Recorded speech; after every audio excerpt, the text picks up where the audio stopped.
could be quite intense for an actor or just any human being to do. Or it might be a look they give you. Yeah. Like, oh, okay. Yeah. Oh, okay. They're being quite belligerent here. I Yeah. didn't expect that. If you're doing the same play for 2 months, 3 months, and you're doing it every night, plus matinees, you have to find a way to keep that fresh. On a TV thing, when you're only coming in for a couple of days, there's going to be a lot of distractions. You know, there's all new people, they all know each other. You take bits from here, you take bits of there. You've got to try different stuff.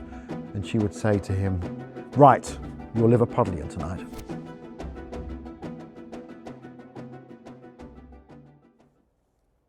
Good to see you. Yeah, you too. See you, Paul. I'm just going to give you a brief introduction. So you're an actor who's been in film, theatre and television. Yeah. Some of your on-screen credits include BBC's Sherlock Holmes, ITV's Coronation Street, Yeah.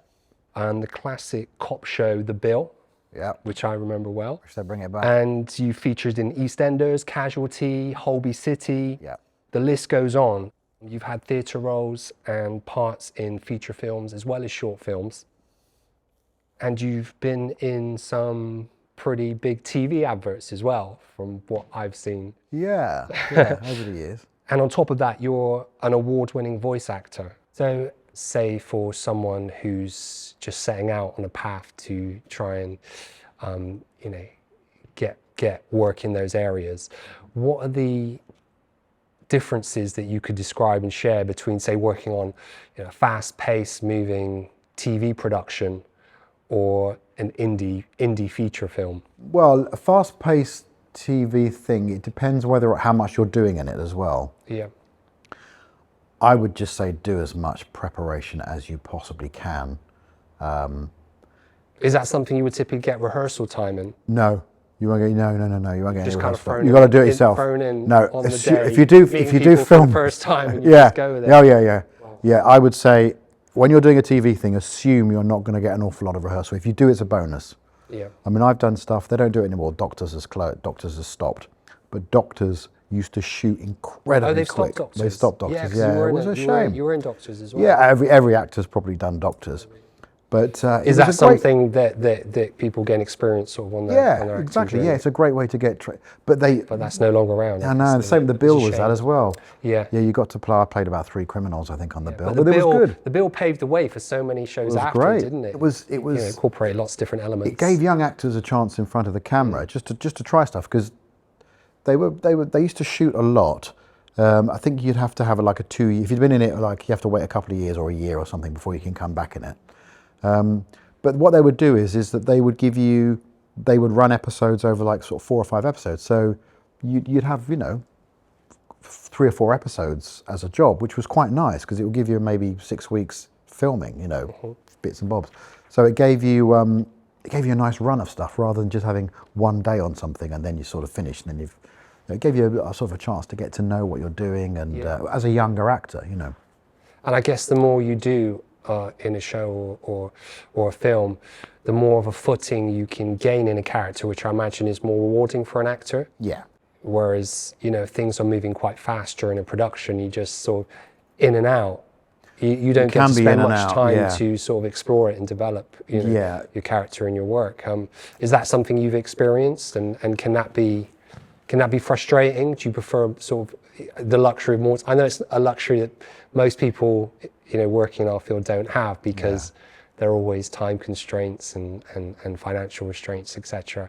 But I guess you mentioned theatre. With theatre, you're performing the same character possibly over a period of weeks in front of an audience, and make adjustments. Yeah. Whereas a production or a TV series, you kind of you can do it really quickly once, and then you have to you have to move on. You've got to move on. You've got to be quick. Yeah, I mean sometimes. Yeah, how have you found that compared to working in theatre? Because you've obviously done theatre as well. Well, theatre's good because you get to rehearse, and you get to enrich your performance and enrich the show, and over a period of a few weeks or whatever, in order to, and then you have to open it and present it opening night. And build the character. And then generally, unless you have no idea what you're doing and you've completely ballsed up the rehearsal. Your performance should be then at a certain level, and then it just gets a bit richer. You can try a few things out, but you don't want to go too wild with it, because it's sort of set in in the production. Yeah. You just tend to make it richer, a more richer performance over the period of time. But also, after a while, you've got to be careful you don't get bored. So you have to keep it fresh, keep it new in your mind. Yeah. If you're doing the same play for 2 months, 3 months, and you're doing it every night plus matinees, you have to find a way to keep that fresh. Yeah, and I know, through hearing actors talk about being in the situation where they have done, 3 months or 3-month run of a production, or even, a number of weeks, it's a common thing that's expressed that it can stagnate in a way. Absolutely, yeah. And then is that when a director can maybe come in with some notes or some sort of ideas and try and bring a new sort of edge to it, that can help actors. Sometimes, actors give it a lift some way, or give them, some more energy around it to carry on with the production for the amount of time that is actually being put on. Yeah, you need something. Has a director ever done that with you? Generally, directors don't. Or do you have to find that internally? You would have to find with that with yourself. Yeah, you're very much on your own, I think. Quite often, once the production's up and running, the director's off. They might pop back and see it, or there might be an assistant director that kind of keeps it sort of ticking over. But quite often, the director goes, and then he'll pop and see it once in a while, or they'll pop and see it once in a while. But it's up to you to keep it fresh, and it's up to you to keep inspiring yourself to make it come alive every night. You can't repeat what you did last night or 3 weeks ago. You have to keep it fresh. It's the same with doing takes. Yeah. If you're doing a take of a scene, you can't try and recreate the take you've already done. You have to build on what you've done and try and keep it fresh, because the camera wants to see an aliveness in the eyes, doesn't it? Absolutely. It doesn't want to see, here we go again. Absolutely, this is the same old take, because you can see that sort of dullness coming in, and the audience can spot a dullness coming into an actor's performance. So you've got to keep it sharp, you've got to keep it fresh. Yeah. But that's up to you. That's one unless of the dullness is dramatically motivated. You don't want that. The camera likes aliveness, doesn't it? The camera likes aliveness. The audience likes aliveness. The audience as well. likes aliveness. Yeah, it keeps them engaged, doesn't it? Yeah, so you have to find ways to make it interesting. Yeah, that's interesting. So, from your point of view as an actor, do you feel that is the actor's responsibility to, find that freshness if things are going down that road? Yeah. And I would you have your own ways of doing that. I would say sometimes it's going back to the beginning. Sometimes it's going back to the script, because quite often you've wandered off. And sometimes it's particularly if it's a really good script. There's a you just sort of refresh the answers it. The answers in the text, so to speak, go back to the script. You get to enjoy the words again, or you get to enjoy the relationship of the characters again. Or I always think, if you're doing a play, you're getting paid for 2 hours work, plus the warm up that you're doing. So you want a whole day's sort of work and energy to go into those 2 hours. So it's your responsibility to make that come alive and work for the 2 hours or however long the play's on for. And that's your job. And whatever you can do to make that come alive without playing games on stage, which is what some people do, they'll try and put funny words in, all that kind of stuff, which can happen. Yeah. I don't like that personally. I've heard of things like that. I've also heard of directors taking the approach of, as things go along, they share secrets with the actors about the character that can hopefully activate something internally. How do you feel about that, in terms of if a director was to come to you with new information that may make you sort of lean this way or that way in terms of how they may respond or react in the situation? If that feeds the production, if that works in the context of the play, that's good. If that throws you, like if they said, by the way, you murdered her sister last year, and it's not relevant, that's not going to be particularly useful, is it? No, that doesn't help at all. Yeah, has to be sort of, it has to make sense and be dramatically motivated within the realms of the character. Yeah, and what it's relevant. What it has to be relevant. What their want are, or their motivation is, or something to keep it fresh. I used to know Murray Melvin was in A Taste of Honey. Oh yeah, from the kitchen sink drama. Yeah, and he did it as the play in the West End. Yeah. And Joan Littlewood directed it, and he said she was always throwing in things because she wanted to keep it fresh, and she was always participating, even though the show had been on for months. And she would say to him, "Right, you're Liverpudlian tonight." Wow! What? Oh my gosh! So you suddenly have to put on a Liverpudlian accent. Yeah, because she saw he was getting into a rut, and You were sort of, it'd fallen into some tracks. If I was an actor and I was suddenly asked to do like an Australian accent or a Liverpudlian accent even, I would be quaking in my boots. What? Just do it, just do it. That's your job tonight. Make him Liverpudlian. God, I imagine that would certainly keep any actor on their toes, wouldn't it? Well, that's it. She was just trying to keep him on spruce things up a bit for sure. So we worked together on a short film recently, and it was a pleasure to work with you. It was a slightly challenging script, but you came so well prepared and brought a lot to, the character, and we're a pleasure to work with, basically. It's in post-production now. I'm looking forward to playing the film to you when the edit is complete. Looking forward to that. I was going to ask, are you looking forward to seeing the edit? Are you anticipating it? Very and how much was it? So. How was it playing the character? I really enjoyed it. It was an intense experience because we had a very short period of time. Yeah. And it was like a short play. It was like a one-act play. I've done one-act plays. It was basically a two-hander. So, and it was very dialogue heavy. So. And we had one day to shoot it. Yeah, we did quite a lot in a day. So we did a hell of a lot in a day. More than you do on an average sort of short film shoot. It was challenging, but you stepped up to the challenge so well. And we had a little bit of rehearsal time, didn't we? We had a little bit of rehearsal time, yeah. And you worked with the scripts beforehand. I had some rehearsal time, and hopefully that helped. Yeah, it always helps. Yeah, I'm a big believer. Yeah, I'm a big believer in rehearsal, you see. So I like to rehearse as much as possible. Yeah. Just so it beds in. Yeah. What is your say you've got the role? Yeah. And the character is yours to play. What is your process then in terms of working with the script in pre-production? Well, it depends on what it is. Depends on what the project is. Of course, each role must demand something different from you. Yeah, or each. If you're working on TV, for example, that's differently than if you're working, because if you're working in theatre, then you will have a definite rehearsal time, say anywhere from 2.5 weeks to 4 weeks probably to rehearse it. So you get familiar with it and you do your research before, but I don't tend to learn it before I start rehearsing, because you've got that time where it can all happen together. Yeah. Whereas if you do TV or film, you need to know those lines. Yeah. I would say you need to know those lines if you can, unless you're in it all the time, where you're just getting like a soap or something, where you're gaining constant scripts, where you're just having to learn them and do them, learn them, do them. But if you've got enough time, you want to know them a good few days before you rehearse them, just so that they bed in. Because particularly if you're on a TV thing and you're only coming in for a couple of days, there's going to be a lot of distractions. There's all new people, they all know each other. And you need to come in and deliver. That's what you're paid to do. Yeah. So you don't want to be searching for your lines when, just because there's so much new stuff going on. Absolutely. You want to come in there, deliver, and then go. Yeah, and that's what you did with this film. So I'm really grateful for that. Working with your fellow actor on this production, who was Billy Price. Yeah, it was a lot to absorb in terms of it was a dialogue-intensive script. So is it a case of taking it in as much as possible as an actor, knowing it as much as you can in terms of the dialogue, and then hoping that you can bring something once it's embedded in you that's more instinctual, that you're sort of more like acting and reacting in the moment with your fellow actor. Yeah. Are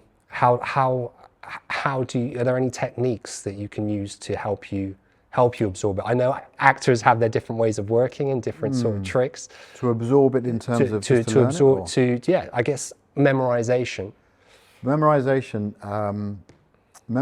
What I do now, there is an app called Line Learner, which is brilliant. Okay, I've not heard of that. I highly recommend all actors use it, because what you do is you record the whole script or whatever sections you want. What's it called? Line Learner. Line Learner, yeah. Okay, cool.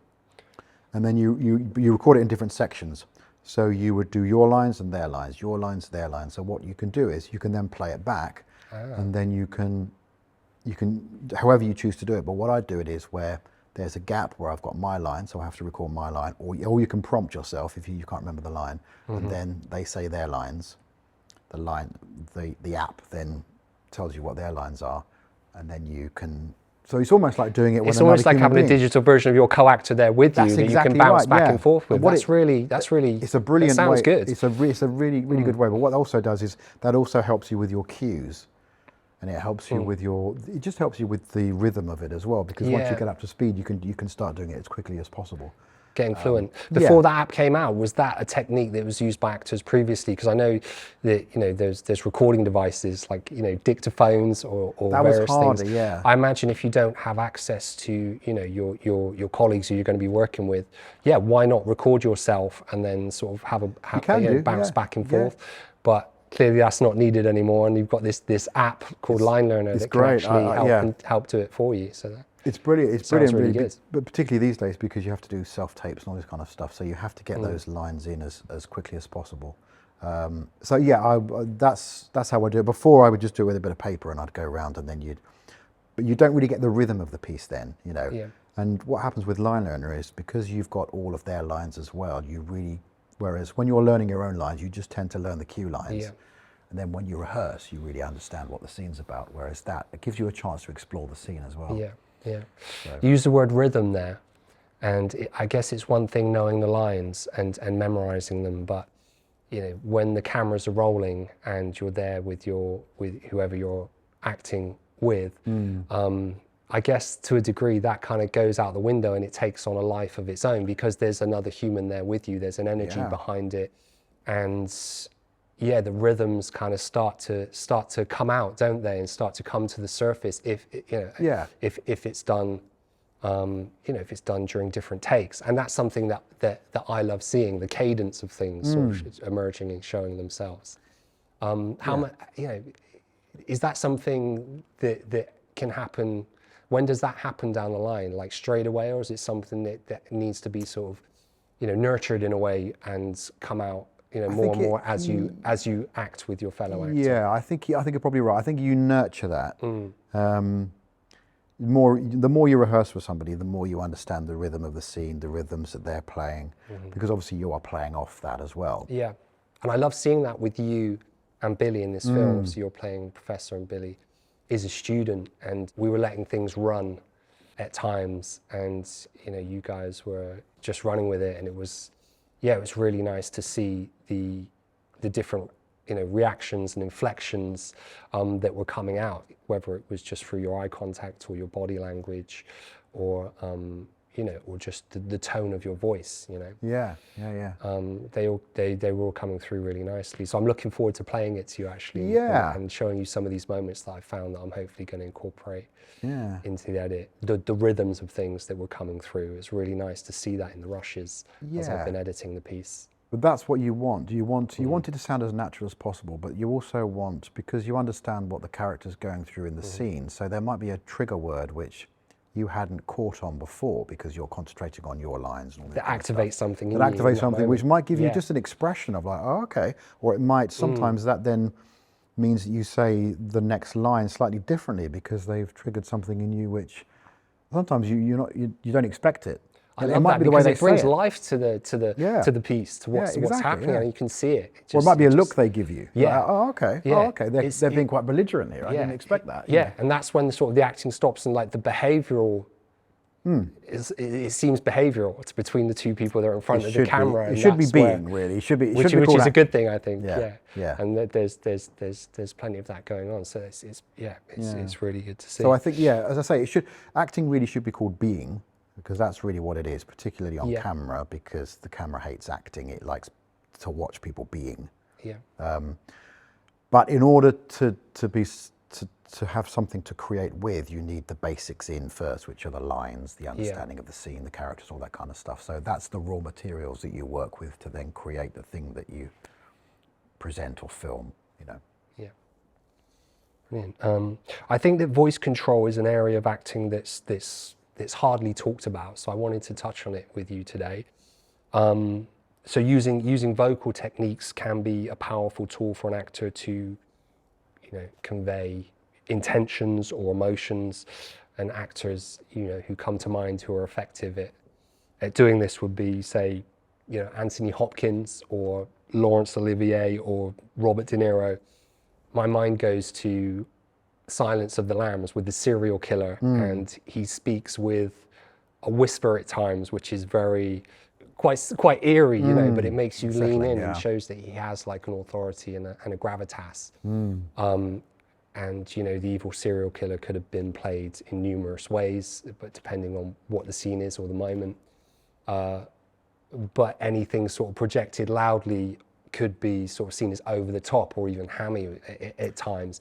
Whereas Hopkins kind of seems to just like play it with a whisper, and it just makes us lean forward on the edge of our seats and pulls us in a bit more to the story and the character and make us want to know more. So yeah, I just feel like, you know, it's something in an act. It seems like it's something in an actor's locker or toolbox that they can use to help portray a character. It can be. I don't know if they would intentionally use it. Sometimes they might do. Like there's a story of.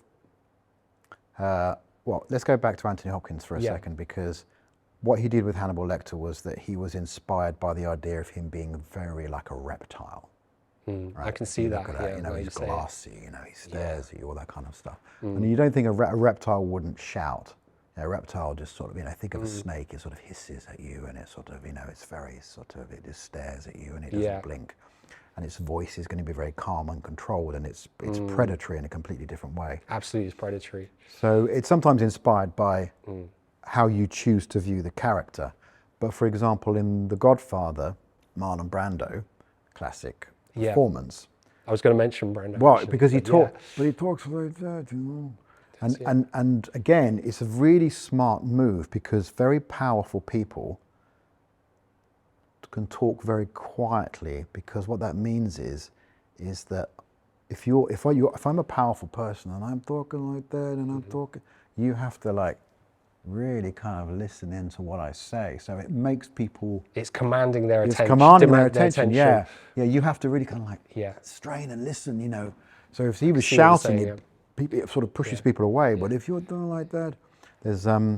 somebody said, you know, the great theatre director Peter Brook, you know, he did a big speech in the Olivier, a big talk in the Olivier, and he talked very quietly in the Olivier. So what that meant was everyone in the Olivier watching him, because he was hugely respected, all had to sort of lean forward, you know, to sort of catch what he said. So there was this great sort of hush in the room. Rather than him commanding it, he drew them towards him. Yeah, so. And I'm not saying that sort of that's the only way to do it, because, you know, the timing of a shout or the raising of the voice then can have impact after following sort of a quiet moment, maybe of introspection. And a film that stood out to me where that's the case, can be referenced, is Scorsese's Raging Bull, where De Niro speaks quietly. It's almost like introspection regarding his life and the journey that he's been on. But then he's got this rage inside him, this temper, and when he lets that loose after these sort of introspective moments and dialed down use of his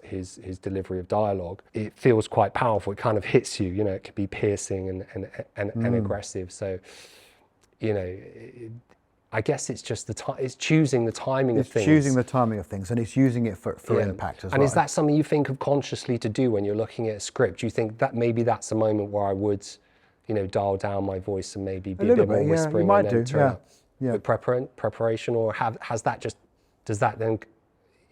there moments where that comes out naturally as you're acting as well, where you didn't plan to sort of do what you set out to do in preparation with script, and then say you shouted or you projected your voice or you reacted in another way?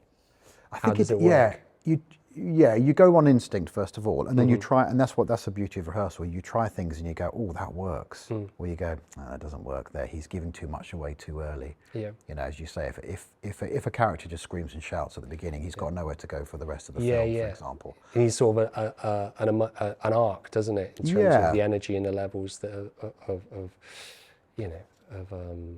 of their personality that are being sort of, you know, put on show, I guess. Yeah, exactly. Yes. Otherwise, it's one-dimensional. It's one-dimensional, and people aren't one-dimensional. Peaks and troughs. Yeah. And you know, people are humorous. People are funny. You know, they lose their temper. They might shout. And scream. But again, like the De Niro thing, Raging Bull. You know, you've got to remember that the guy's the fighter, you know, so he's had all this. He's from the streets, stuff, isn't he? And he's going to have that explosiveness in him, and it's got to come out at some point. He really does, and he's not going to waste that really well. But he's not going to waste that energy. He's going to contain it, and then sometimes it's going to be too much for him, because, you know, he wants to contain it for the fight. But sometimes it just leaks out. Sometimes it leaks out because it builds up and it builds up. Also, I think with film you can, because it's so because you can use your voice more effectively because you're relying on the mic to pick up. You know, you can whisper a lot more. You can be a lot. You can be much. You can use subtlety to greater effect, I think, in film. Whereas in theatre, it has to get out there. Of course, because you're projecting to a wider audience. So you can still use that. That's a great point. Yeah, because you know that in a way, you know, because of the technical aspects of filmmaking and post-production and sound design, the sound designer is going to you can push that sound up. You can dub it even if it doesn't work. And dub it even. Yeah, if it doesn't work. And really accentuate that and bring it out so that whisper can have you know, a huge effect, where a small moment can be a big moment. Well, yeah, a small moment can be an intimate moment. An intimate moment. And that can be huge because the mic can pick up so much. I mean, a lot of people, you do a scene with an actor now, particularly in films or TV, and a lot of it's whispered, you know, a lot of it's like everyone is sort of talking like this. I mean, sometimes you're watching a scene being filmed and you can't hear what they're saying. But you know that it's all going to come together. Yeah, it's all going to come out because the mics are picking it up. And the mics like EastEnders and stuff like that. You watch it. A lot of people, you know, they're not even, because you have like on your voice and off your voice. On your voice is when your voice is connected. Off your voice is when you're. So you're off voice. You know, you're not actually using your voice, but you're still speaking. Is that something that actors have to sort of get used to when first starting out, knowing and trusting that their voice is going to be picked up, rather than sort of thinking, okay, I'm going to assert myself here to, you know, to make sure that there's clarity and it's clear. You know, is it a trap that actors can maybe fall into, or is it something that just every actor knows and learns and is aware of straight off the back? Yeah, you get used to it after a while. If you've done a lot of theatre, the thing is, if you just come off to a big show and you're filling all, you know, you're doing a big, even if it's a play, you know, but you're filling theatres, your performance is going to be naturally bigger. So if you then come in and do a TV thing, you really have to dial it down because it's going to be too big for the camera. Because I did a thing where I did a tour of a play for about 8 months, and I came back and I did some TV, and the director was like, "Yeah, just bring it down a little bit, bring it down," because my level of performance was high because I was used to it. So even though I thought I was bringing it down enough for the camera, it took me a couple of. I had to adjust. I was like, "Oh, right, this is still too big." Yeah. But quite often you can just look around you. And everybody, you can judge because everybody else is doing. You go, okay, I need to bring this down a little bit. And after a while, because just feeling the atmosphere in the room and feeling the atmosphere, what other people are doing, can be a guide for an actor sometimes. Yeah, exactly. Yeah. Or, as I say, and trusting that the director will say, "It's too big. It's too big." You know, you need to make it. You just need to make it smaller. Yeah. There's a brilliant. Marathon Man. Yeah, I was going to say, actually, I really would love you to elaborate on this, because we rehearsed for this film, didn't we? You mentioned an anecdote about Laurence Olivier. So it's not just your up-and-coming actors, even the great actors, you know, on their journey, you get to certain points, you know, self-check and make adjustments, you know, don't they? He was a big stage actor. It doesn't just stop, you know, overnight. It's, you know, everything's always a work in progress. Always a work in progress. Yeah. So tell us this. Well, story, all it was they got on brilliantly. And Dustin Hoffman was a huge admirer of Laurence Olivier. Yes. And they started to film Marathon Man. And John Schlesinger, I think, was the director. I can't remember.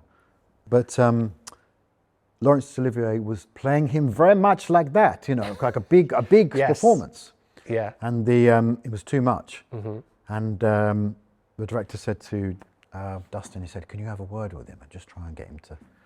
And he said, yeah, I mean, how do you approach Laurence Olivier and ask him to make an adjustment? Great actor, I, as a director, I would yeah, so he's intimidated. So he said, "Can you have a word with him?" Yeah. So he said, he went up to him, he said, "Can we rehearse that scene?" Went, yeah, sure. So he said, and they rehearsed it, and he said, "Yeah, maybe let's make him a little bit, maybe sort of, you know, subtler," and he sort of tried, and he said, after about 5 minutes, he said, "Darling, am I being too big?" He said, "Yeah. Do you want it smaller?" He said, "Yeah." "Oh, that's all you have to say."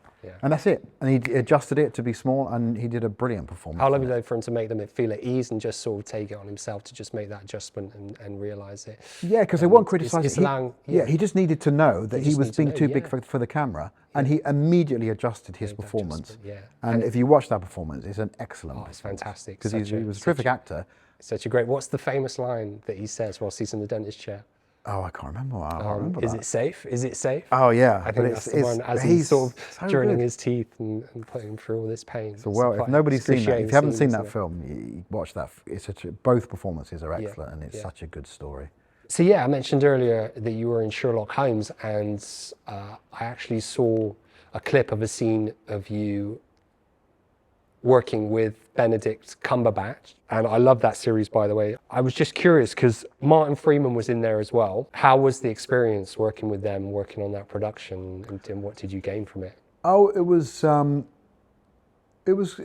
great actually, because it was the first series, and nobody knew anything about it. It was just another. It was Sherlock Holmes. Yeah, it kind of took on its life after the first series, didn't it? And sort of it did, yeah, but it wasn't expected. Nobody knew what it was going to be a hit or not. Because I would say, they'd say, "Well, what are you doing?" I say, "Oh, I'm doing this thing in Sherlock. It's a modern version of Sherlock Holmes." And people went, "Oh, that'll never work.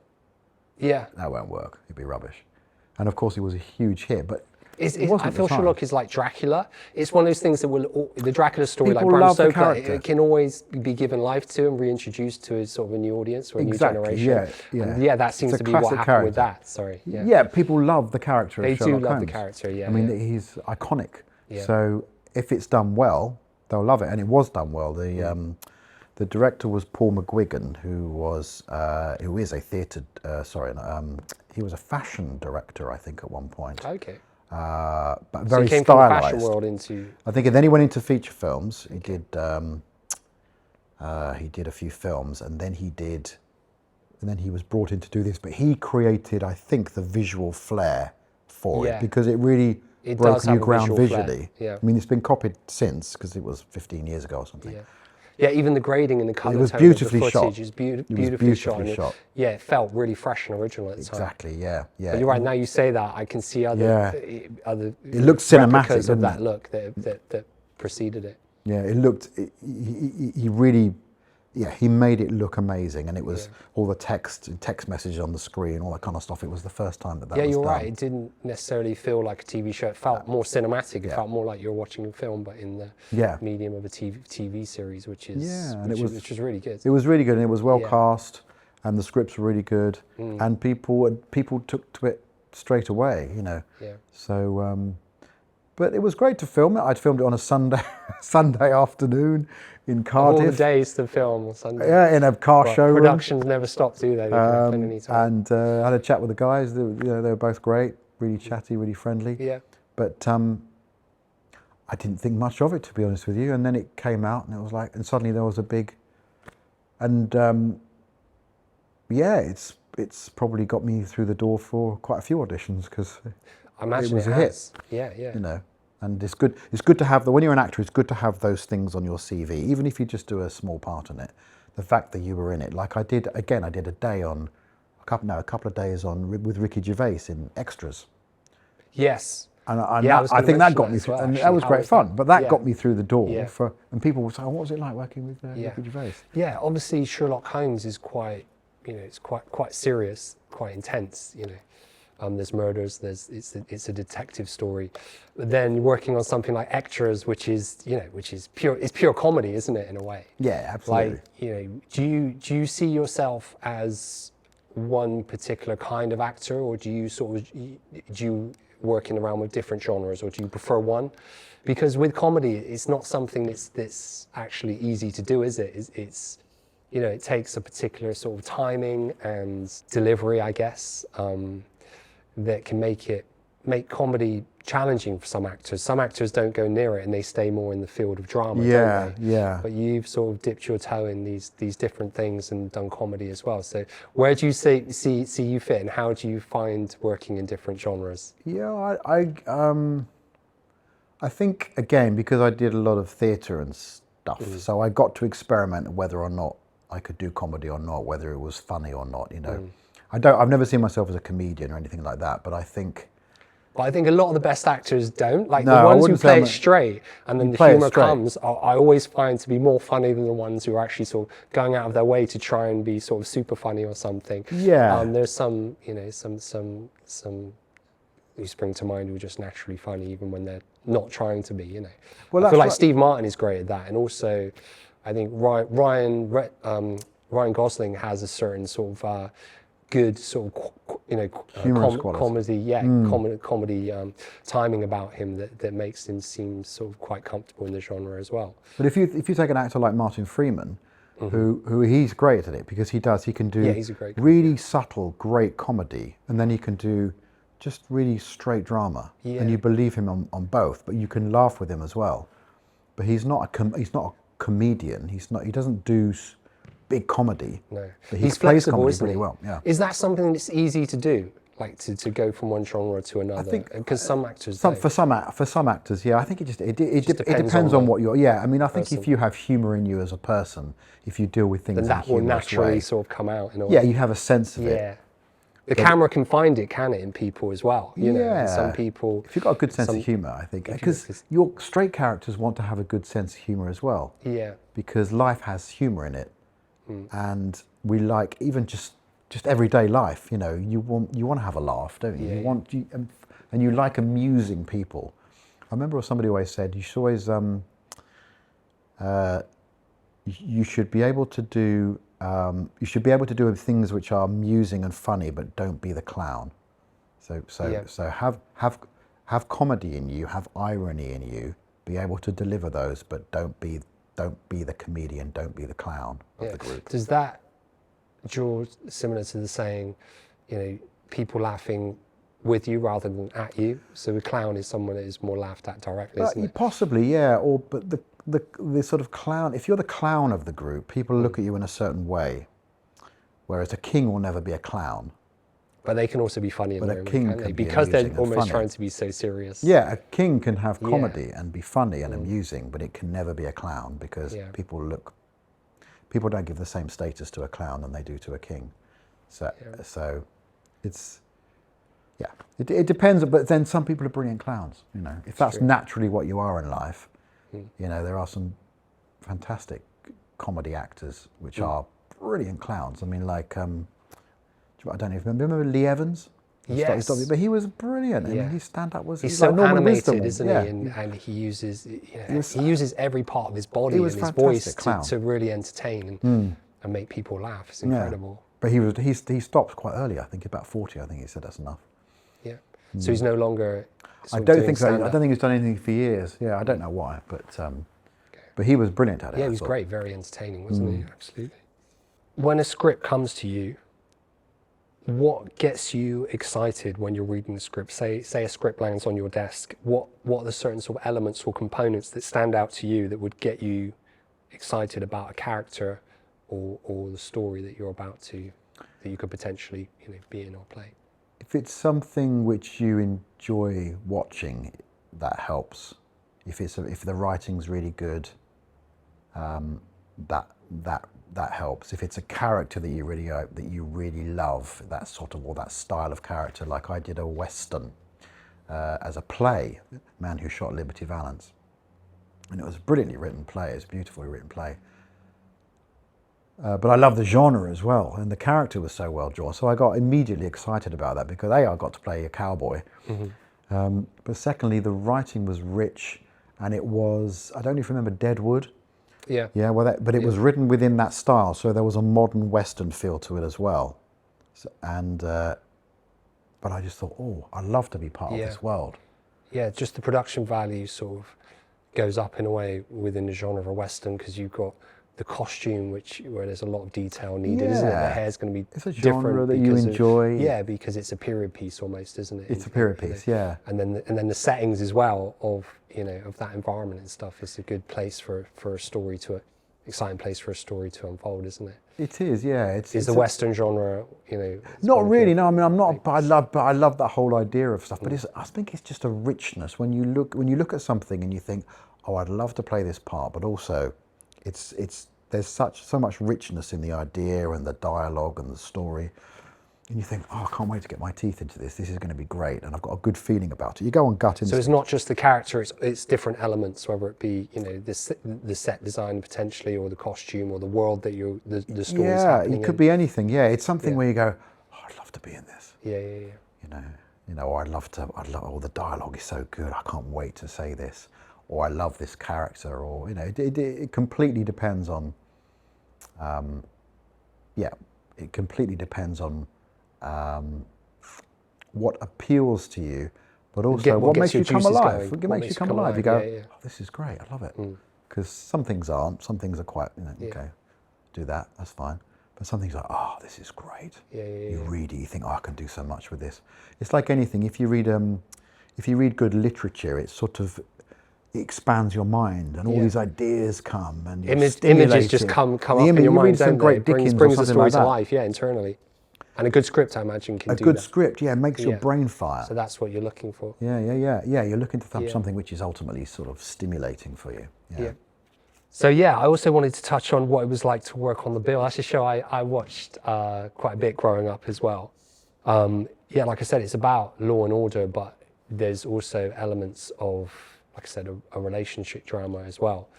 And that show was going for a number of years. If you're going to point to a TV production that, with all the mechanics and the pace of sort of a fast-moving TV production, that's probably one that you could go to. Where I imagine, you don't have a lot of time to gain a footing in the character. You kind of have to, you have to sort of just go in and just sort of get on with it and kind of sort of fall out with the pace of things as they're moving along. How was it, and what was the structure? What was the structure whilst you worked on that? Were they shooting like back-to-back episodes or back-to-back series? Yeah, they'd have because I think at the time they were doing. They chopped and changed, but they'd do sort of 3 or 4 episodes a week, maybe, I can't remember now. And they went from half an hour to an hour and stuff, but they would shoot a lot, so you'd be on different teams. God, it must have been really popular, like a red team, if they went from half an hour to an hour-long show as well. It's almost like, you only do that if a show is in popular demand, don't you? Yeah, and I still don't know what. I mean, I assume it just didn't make enough money, because I don't understand why they took it off. Yeah. Because it was sort of number 3 or something in the most watched show. Obviously, they could sell it worldwide. Australia loved it. So I don't know what the decision was. It was a real shame when it went, because it was a whole industry in itself. You used to go into South Morton or something like that, in Morton, Deer Park Road, and it was all there. All the studios were there, basically in a sort of factory estate, Yeah. And but it was a whole machine. And they'd film all around South London. You get in a minibus, and sort of some of it was quite. They'd be like, okay, fine, let's just shoot here, So it was a mix of sort of internal built studios and then on-street locations. On-street locations, or which I guess as an halls. actor, keeps it, it offers makes it a bit more exciting, doesn't it? Because you've got, you're acting in two different places, 2 environments, rather than being stuck indoors all the time, I guess. Yeah, I mean, normally the police stations and all that kind of stuff, they're all in the set. Yeah, those pokey little exactly. interview all rooms. The cells, stuff, all the classic. Interview rooms, they're all set because they use them every episode. So, but all the other stuff, you'd go out and on location and do. You'd always have to get. They want you there at like 6 in the morning. I always remember. So you'd have to get up at like 4 and like just tube it over to. Straight into hair and makeup. Yeah. Get your wardrobe on. Exactly, and then you're off. You've got to do it. Yeah. But it was. They did really well. The quality of it was really good, I thought. And I thought it was a real shame when it stopped, because it was. It was a great training ground. Plus, it was well respected as a piece of sort of television, really. Well, and they had kept a very, the standard very high. loyal fan base, and a big fan base as well. Yeah, but and I always wanted played in a lot of different countries as well. Played a load of different which countries. is interesting, because I've seen that it's quite popular, in other sort of non-native speaking countries as well. So. And because I used to use lots of different casting directors as well. So as an actor, it was quite good, because they'd have a casting director that would be on there for 6 months or something, for a year. So they would bring you. They'd give them a chance to meet lots of different actors as well. So you'd get to know different casting directors through castings for the bill. I imagine that's quite useful on your journey as an actor. But they shot fast, I have to say. It's interesting, like you said, I find myself asking the same question about certain series as well, because a lot of TV shows are produced. We've been through a phase where there's been so many different TV shows, and each seems to have its own life. Some will have sort of one series, or some will run for 2 or 3. I guess it is depending on sort of popularity, and there's so much analytics that's available now to streaming companies where they can probably just look behind the scenes and say, well, this one's being viewed this amount of times and it's popular here, so they can then go and craft other stories to match the statistics that are, most popular within, the information that they've gathered, which, creates more of like an analytical approach to sort of making TV programs in a way. And I don't know if that's, a good thing or a bad thing, but each series seems to have its own life. And, it has to be really strong to actually go that far in terms of series. Yeah, you're going to run out of ideas at some point. Exactly, it happens. And that's when the spin-offs start, don't they? And sometimes they branch out with other characters and make different TV shows. Breaking Bad and Better Call Saul and all that kind of stuff. And they've kept that quality extremely high for that franchise. But unless it's a soap, and which of course then you need lots of fresh characters coming in just to keep it alive, which is how they keep them going, I think. Yeah, it's incredible to me how long some of the classic British soaps have been going for. It's incredible. Well, EastEnders they continue to have strong built-in audiences and be passed on to different generations as well. It's amazing. Yeah, if you think about it, how do you keep it fresh? I mean, it's going to go through phases where it's going to dip a little bit.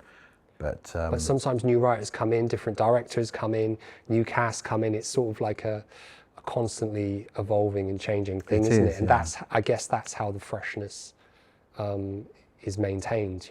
Even down to the way it's shot, because cinematographers come and go as well, and someone else will come and shoot it and offer maybe a different style in terms of like the pickups and the shots that they're doing, and you can notice that sometimes in the way you do. Sometimes it's very cinematic. You watch an episode from like in the 1980s, and then you watch one sort of now.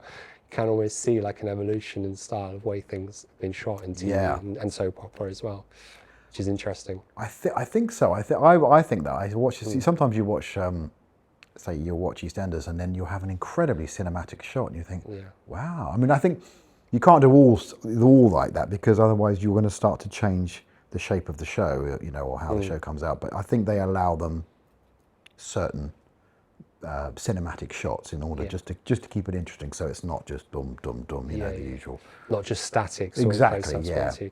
Like bring in the steady cam, or bring in like a shot, or bring in like You probably have that, because I always thought that about Breaking Bad, is that they'd always have one angle that was a really interesting angle, wouldn't they? And I always wonder whether or not they shot a scene and then they do, right, let's just do a crazy angle of this shot. Let's just throw one in. Let's see if we use it. And then sometimes you cut and you'll go like, it'll be like half a bottle, and then the rest of the scene is like, the bottle's I'd be interested to know that as well, because I imagine some directors do actually storyboard in a shot like that and trying to get it on the day, but then there are cinematographers or directors who'd be like, all right, let's try this. Let's try go for this. And you never know, it could end up making the cut.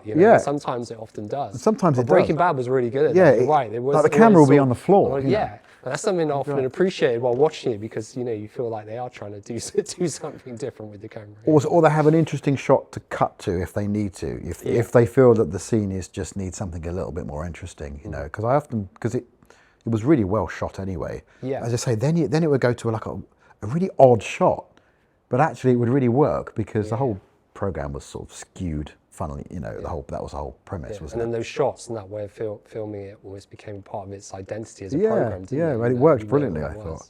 I often wonder, they go, okay, what's the wackiest shot we can do that we could cut to let's do like a top overhead shot, or a shot through this coffee pot on the side, or like something. Or we're just focusing on cameras moving, or through somebody's glasses or something. Or through someone's glasses, that's brilliant.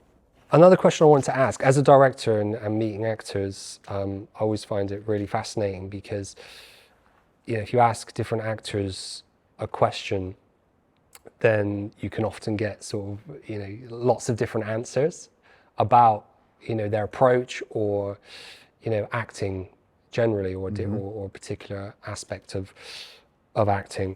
So from your perspective, I'm just going to boil it down to a real sort of simple question, and that is, what is acting to you?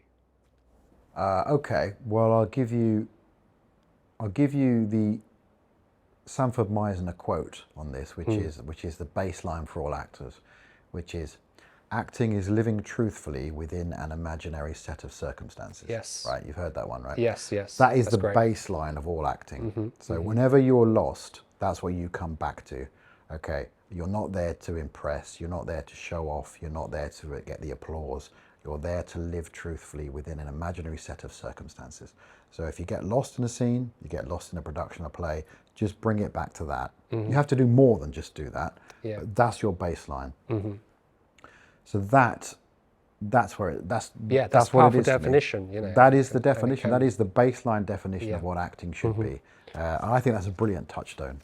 Yeah, and every actor has, you know, a different route into film. I believe you went to acting school, didn't you? As well as having all this great experience in film and TV under your belt as well. You mentioned the Meisner approach, which focuses on living truthfully in the moment, but also active listening and responses as well. Yeah, which touches on an important point that I agree with, is that how important listening is in acting, because you're projecting yourself, aren't you? But you know, you can only respond in a certain way if you have a certain quality of listening. So being dialed into that as well. Yeah, you have to listen. You have to listen to the other actors. Is a huge help. And then there's the Stanislavski system, which emphasizes realism and emotional truth, again, but encourages actors to explore their memories and emotions then internally to try and portray a character or react in a certain way. Yeah.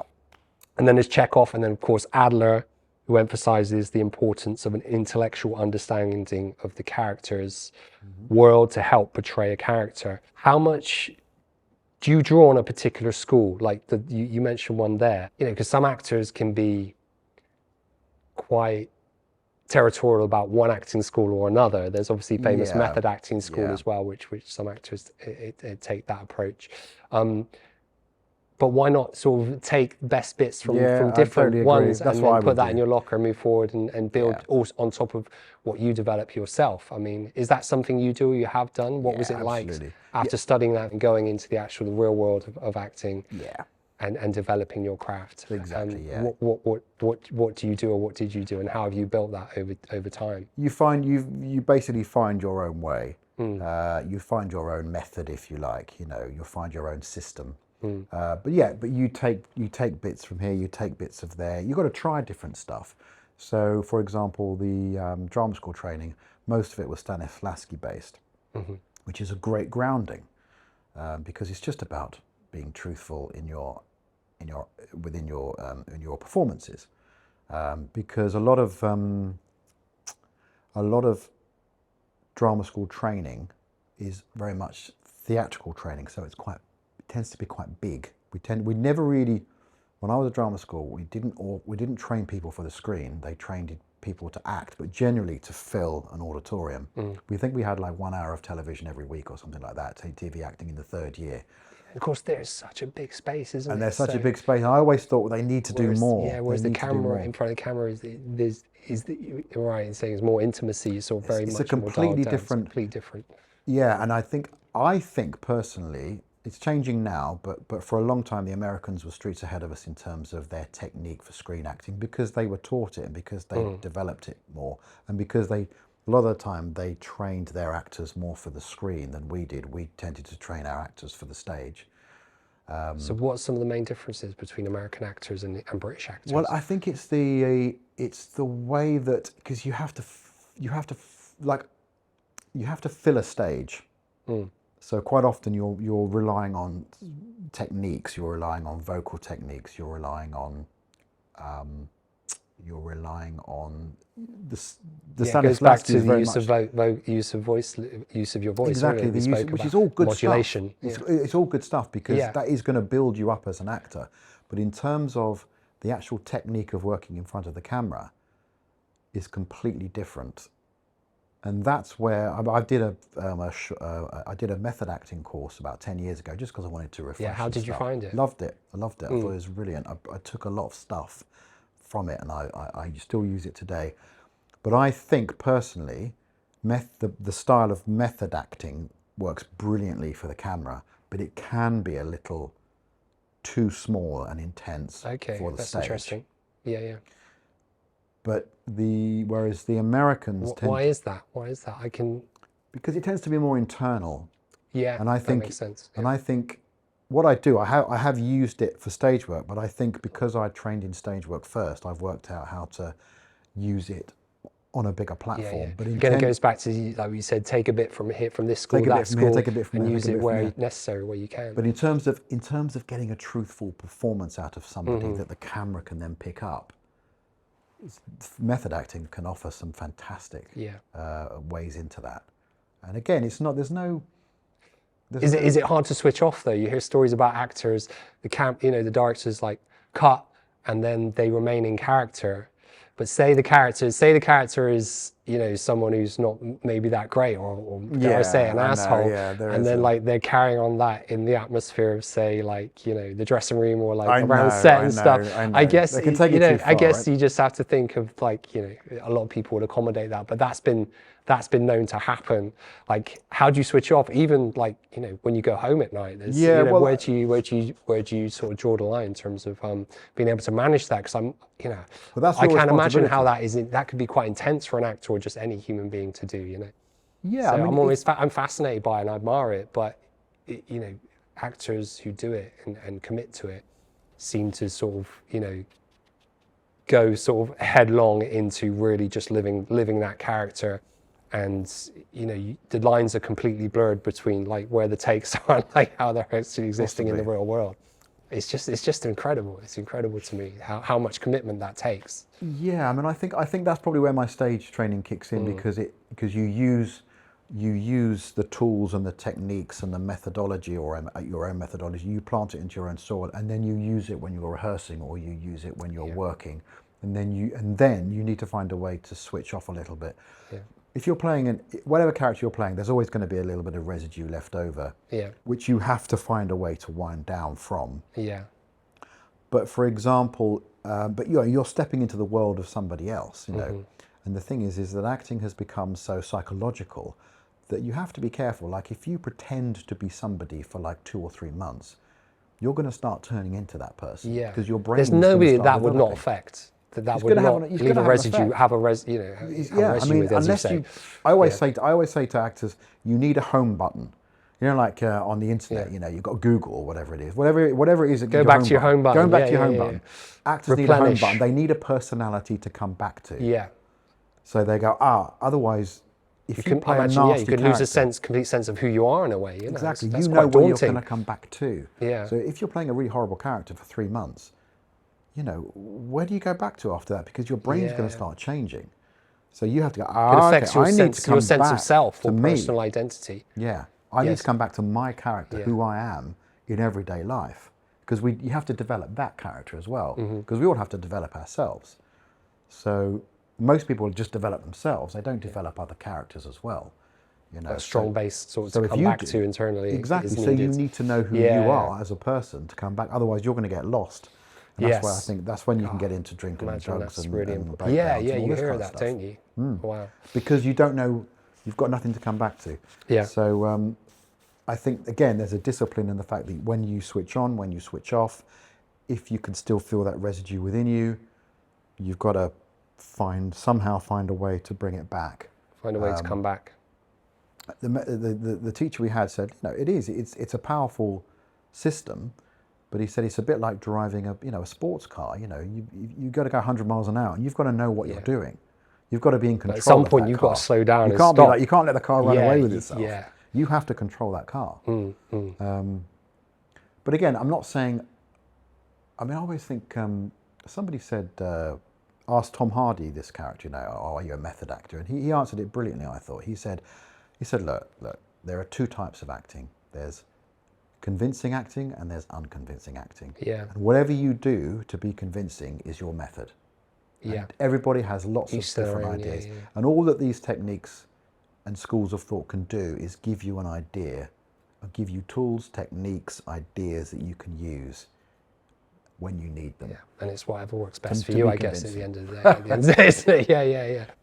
I have a lot of empathy and respect for actors because the casting process can often be grueling and competitive. Every actor has their experiences and stories of sort of the casting process that I've met, and always find them interesting. And you've obviously got probably got a few stories of your own. But what advice would you give to any up-and-coming actors who are, say, about to leave acting school, as you once did, after studying, and embarking on a road of auditioning? What's some tips or advice that you can give that might help them on their way? There's a brilliant, go onto YouTube and look up Brian Cranston Advice to Actors, because it's only a couple of minutes long, but he does a brilliant little speech about the audition process and how to handle it. I haven't seen it. I'll watch that myself. I'll sort of reduce it down for you, but basically he says, when you go into an audition, you have no control over the outcome. So don't go in there trying to get a job. Don't go in there trying to be liked. He said, you're an actor, you go in there and you do what you do, which is to create a compelling character in the space that you're in. And you present to them what you do, which is you act. So you go in there, this is what I do. I act, this is my interpretation of the role, and I'm going to deliver that to you. If you give me the job, this is my pitch for it, and it will be something along these lines. He said, and that's it. And then you leave. You don't try and get them to like you. I mean, you be polite, you be friendly, but you don't try and get a job, because that can skew the creative process in your brain, where you're just trying. You just focus on the outcome rather than the actual. That can jam the whole process creative to allow you to create the best. Because what they want is an actor. They don't want someone that's trying to get a job. They want someone that they go, this guy's great. I imagine mentally that's something that could take you out of the moment, and being an actor is about being in the moment, isn't it? Take you out of the moment. So that makes a lot of sense. Yeah. So you go in there, you do what you do, you prep well for it, you do what you do, you show them what you can do in the environment that the audition is in, and then you leave. Yeah. And whether you get the job or not has got nothing to do with you, because sometimes the part's cut, sometimes the gender changes, sometimes they want a guy with blonde hair. And all that's completely out of an actor's hands, isn't it? To try and force that to them, you to cast you. Yeah. You just go in there and do what you do. And you could be putting a lot of unnecessary pressure on oneself by thinking that way, and I think that could be probably detrimental to people's well-being in a way, isn't it? It's like you kind of have to you have to be realistic and compassionate with yourself, rather than sort of beating yourself up and saying it could be because of that, because a lot of the stuff could just be, you don't know, do you? It could be just your own imagination being your worst enemy. No. So that's why letting it go is the best thing to sort of do once you've done it, and just and rather than focus on. You just focus on the things that you can on the reward. Focus on. Yeah. What you're actually doing. Yeah. The work is the reward. You just go in there and you do what you do. This is what I do. This is the thing. This is, if you give me the part, if we work together, then I'll do something like this. Yeah. And this is what I'm going to show you, and then I'm going to go. And then you make a decision about whether or not we're going to work together or not, because I have no control over that. So I only focus on the things that I can control, because otherwise, as you say, you jam up the mechanism, you jam up the creative process. As you say, if you really want something, I really want this part, you're not going to get it. Yeah, life has a way of unfolding like that, doesn't it? If you chase something too much, you can almost you push it away. Remaining out of your grasp, But then what happens? But then that's quite difficult if you haven't had an audition for 4 months and this is your first audition. And it's a big role. Yeah, you're going to be almost very enthusiastic and keen, aren't you? But it's almost like. Yeah, how do you control that and not let that come across as desperation? It's like you still want to use that enthusiasm and good energy, but you don't want it to overspill into sort of, trying too hard, I guess. And clutching too much. Exactly. Yeah, you want them to think, this guy's got options, this person's got options. So if they don't get, and you have to think that if I don't get this job, I'll work with somebody else. I have options. That's all you have to think. Yeah, if I don't do that, I'll probably work with somebody else, or they'll use me, or they'll use me. It doesn't matter. Yeah. But I'll work somewhere down the line. It's all going to be fine. Mm-hmm. But what you don't want to be is desperate, and what you don't want to be is focusing on trying to get a job, trying to please people, all that kind of stuff, because you can't read their minds. You have no idea what they want, so you just trust your gut. Yeah. This is what I do, and I'm off now. Bye. Yeah. I think that's great advice. Yeah, well, this is Brian Cranston, and if you adopt that, it completely changes your mindset, because it is a job, and it is about paying a gas bill sometimes, and it is about, you know, making a living, and you have to put all of that out of your mind. So, yeah. Okay. There are more questions I could ask you, but we said that we would just fire a couple of quotes at each other. One quote that stood out to me, mentioned him earlier, was Anthony Hopkins in Silence of the Lambs. And he says on acting, learn the script until it becomes second nature. Then let it go and trust the character to guide you. Absolutely, yeah. What do you think about that? I think that's very true. And you can see that he does that because he is such an incredibly natural performer. He does. He almost to the point where you just think, has he just wandered in? Yeah. You know, but he's so good. But he does, again, that's the whole thing about, if like the whole Gene Kelly, you know, rehearsing the dancing for, you know, and then so it just flows effortlessly and naturally, and it's the same idea. You don't want to be searching for lines. You don't want to be going, what's my next line? What's my next line? Yeah. So, and then you can play with them and do whatever you want with them. And then you say you've got the basics down. So then you can let your interpretation, you can let your talent, you know, you can let the character, whatever it is that. And just be in the moment, as you you said earlier. Because you're not. But that, but I imagine that doesn't come until you've actually absorbed all the script and done the expression you need. So preparation is key in order to get to the point that he's talking about. And I imagine he obviously works with the script and does his due diligence. But when you step on that set, it's almost like, you know, do you let go of it and then just allow it to sort of be, you know, because it said that acting is reacting in a way. I think so. Yeah, I mean, he's an incredibly. That's what you're trying to do. Get that natural action and reaction going. Absolutely, yeah. So I think if that stuff is already bedded in, and he's a terrific actor. I mean, if you watch all the different roles, there's subtlety to him. There's a real subtlety, but there's a real richness to his work. Oh, there is so much. He's brilliant. I mean, I love watching him, and he's so natural. Yeah, he brings like nuance to characters. He brings incredible nuance to characters. But that's almost to the point where you think, oh, he just turns up and does it. Yeah. But of course he puts. He makes it look easy, but you know, a lot has gone into him being able to make it look that easy. You know, that simple. Yeah. You know, he's got such a wealth of experience, and he lets his own idiosyncrasies take over as well. Yeah. You know, he's got his sort of certain way of, you know, all that and everything. You know, he does that sort of.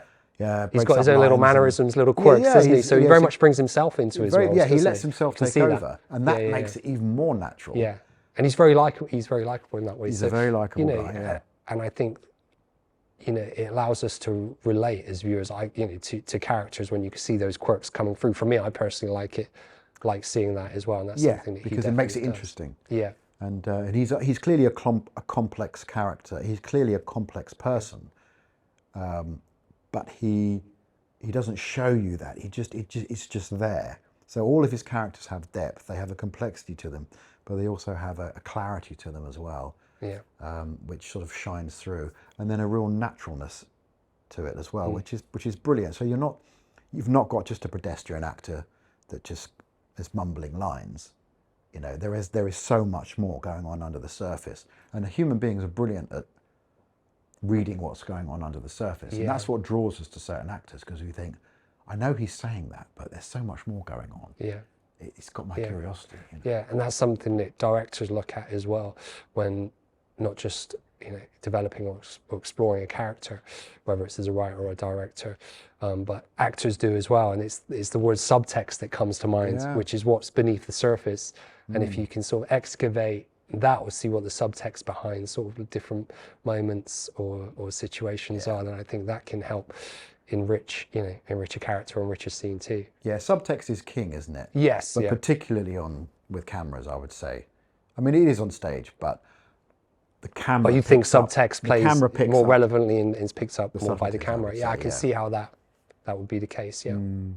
I think the worst advice, I was talking to a director, and the worst advice he said, the worst advice that people give to actors is, oh, don't act with a camera. He said, if you don't act, you're not giving me anything to film. Yeah. But I understand what he means, but what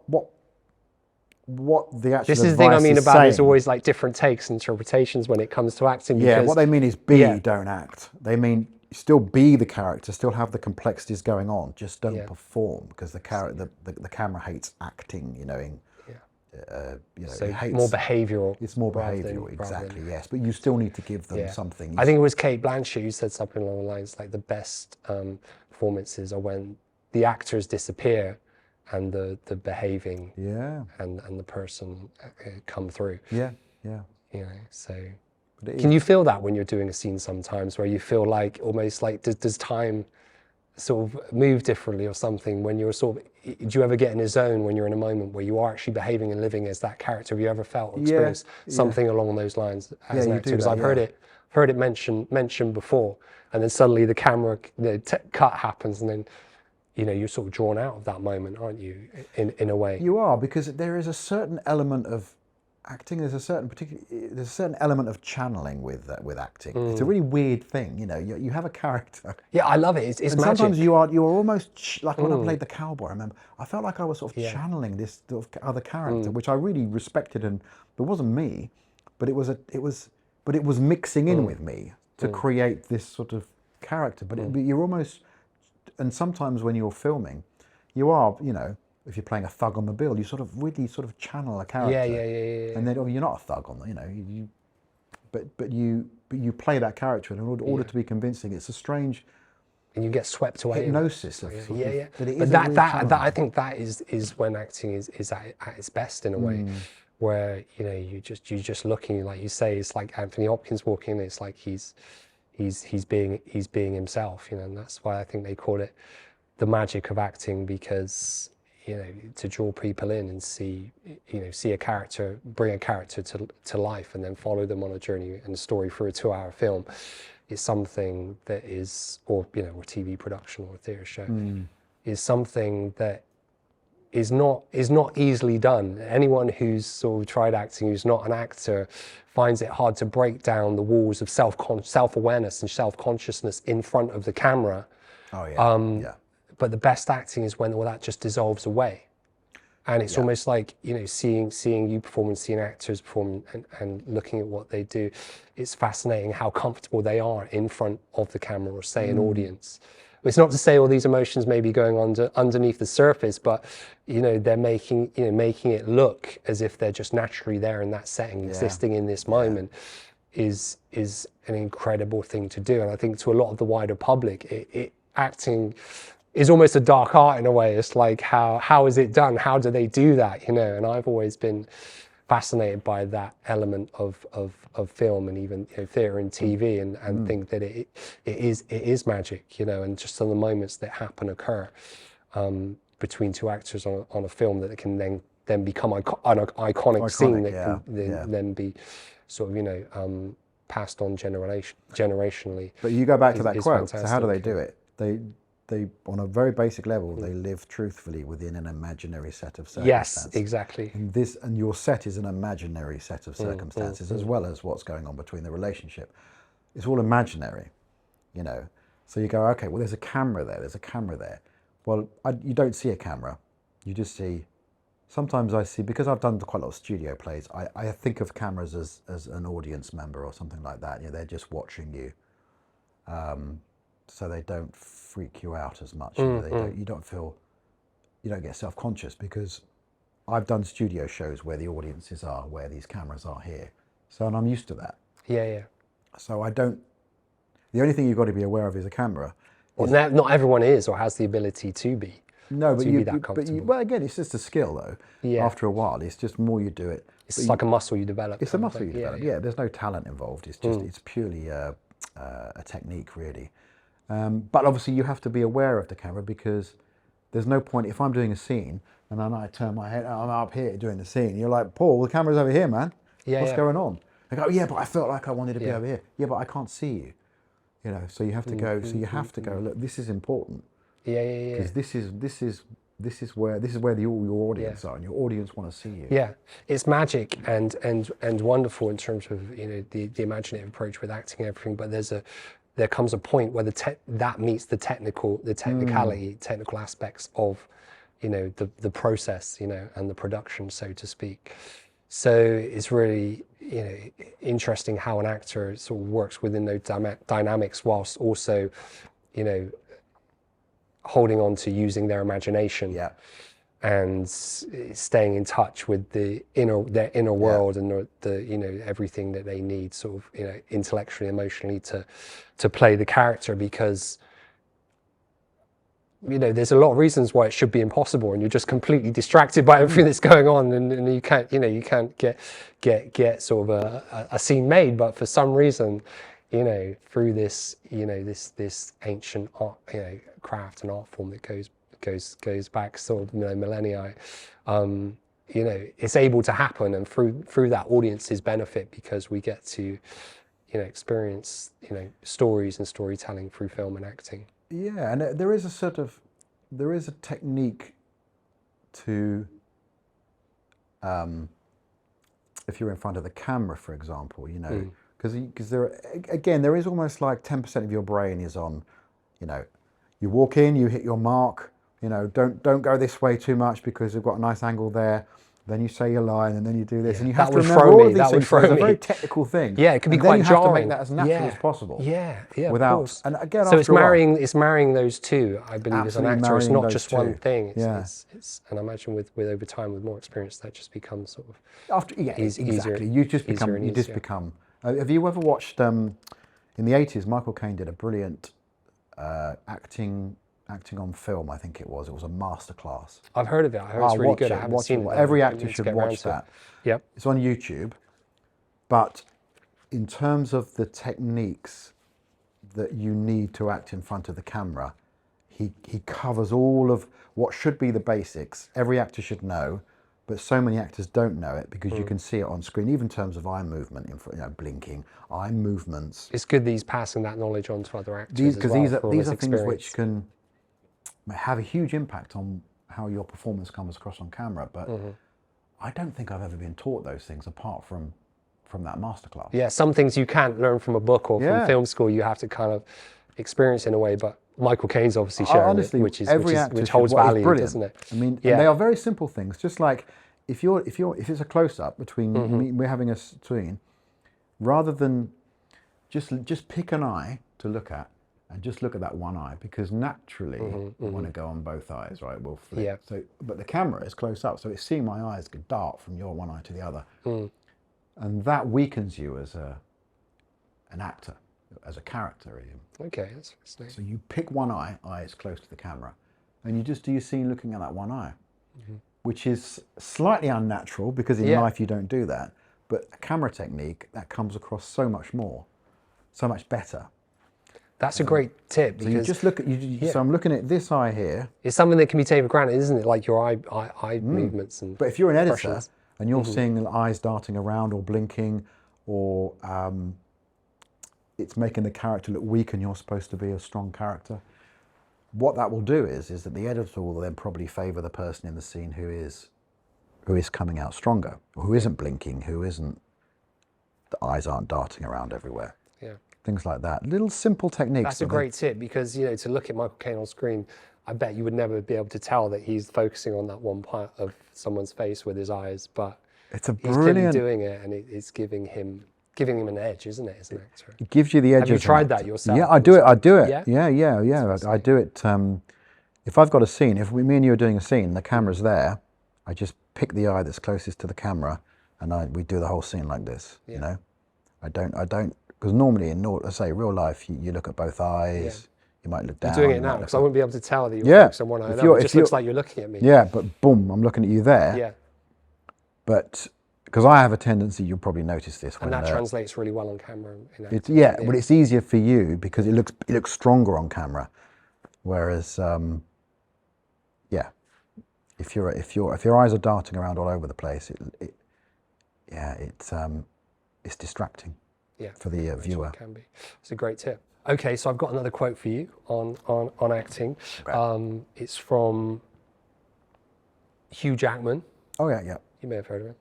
Yeah, he's familiar. And on acting, he says, "The magic of acting lies in the unpredictability. If you think you've mastered it, you're not learning anymore." Yeah, that makes perfect sense. Yeah, What are your thoughts on that? Yeah, you've always got to keep learning. Mm-hmm. It's an ever-expanding craft. I think Scorsese says something that's quite inspiring, from a directing point of view, where he confesses to being a lifelong student of film, no matter how many films he's made. Yeah, and that's quite admirable coming from someone who's obviously been to the top of so many sort of mountains in terms of yeah. I think the moment you get complacent, keeps you humble and keeps you sort of enjoying it. Yeah, and after a while, it's like anything, you get a bit complacent or perhaps a little bit bored when you get to a certain point, and you crave that stimulation. Yeah. So you just say that's why it's a good idea just to try. Go off and do a method acting course for a year. Go off and do a Meisner course for a year. I remember when I was at drama school, Anthony Hopkins, I think, lived in London, and he would go and see. He was probably about 55, 60 at the time, but there was an acting teacher there, and he'd go and visit him once a week to have an acting lesson with him, because he wanted to keep it fresh. Because otherwise you just end up doing the same thing and relying on the same techniques and tricks and all this kind of stuff. And you want to keep yourself stimulated. You want to get better, because quite often you watch something, you think, oh, you're never satisfied with your work, obviously. You might like that. Oh, that was quite a good little bit. But they go, no, it wasn't. I can relate to that as well. I mean, it's right. You never are. In terms of being, but that's part of it. There's always going to be a part of it. There's always something you can do better. Absolutely. But I think he's absolutely right. And as I say, the way to do that is just keep learning new stuff. Yeah. And I love watching a really good screen performance, and it can be from a film shot in 1932 or something like that. Watch stuff that inspires you and go, oh, that's great. How important do you think it is to sort of go back and look at sort of, some of the greats, the great works, or the classics? Gotta watch them. As an actor, but whether you're a director or a practitioner of any kind. How important is that to sort of study the canon of the craft that you're in? Yeah, you got to know it. You got to know, because you can pull on different things. Like acting techniques will change. Like what acting techniques from the 30s and 40s might look a little bit stilted now. Sometimes they're not. Sometimes they're incredibly truthful. But there's definitely been an evolution. Yeah, there has been an evolution. I don't think we can get any more natural. Yeah. But then... Yeah, it seems to have gone more naturalistic. It's gone very naturalistic, but then also there are other qualities which are really interesting, like gravitas, for example. So if you watch an older actor, or an actor from the 1940s, they might have more gravitas. You think, oh, I love that quality. That quality of gravitas is so good. You can watch that and maybe see something you could try and tap into. Yeah, I'm gonna pull a bit. I want a bit more gravitas out. So let's see what he's doing. Oh, I see. Okay, that's a really... or humour or lightness of touch, It's all there to dip into. It's all there to dip into, and watch. I would say watch all the great films. Some of them you won't like. Some of them you think, it's not as good as I thought it was going to be. Some of them you go, wow, that is amazing. But you're watching great acting is great acting. Whether or not the style is a little bit mannered now, it's still great work. You're still watching people do brilliant stuff. And as I say, even if you say, well, the style's not quite there, but the talent there and the choices are brilliant. And as you say, the comedy's great. I love Neil Simon comedies, Walter Matthau, all that kind of stuff. Oh, yeah, he delivers those lines so amazingly. Yeah. And that fast, quick-fired, deadpan humour. I mean, you can still use that today. Absolutely. I agree. There's always something that you can draw from, viewing past works and things. Yeah, there's a whole rich canon of things you can pull from and plant in your own soil. Absolutely. Paul, it's been a pleasure. That's a great note to finish on. Thank you for joining me. and cut.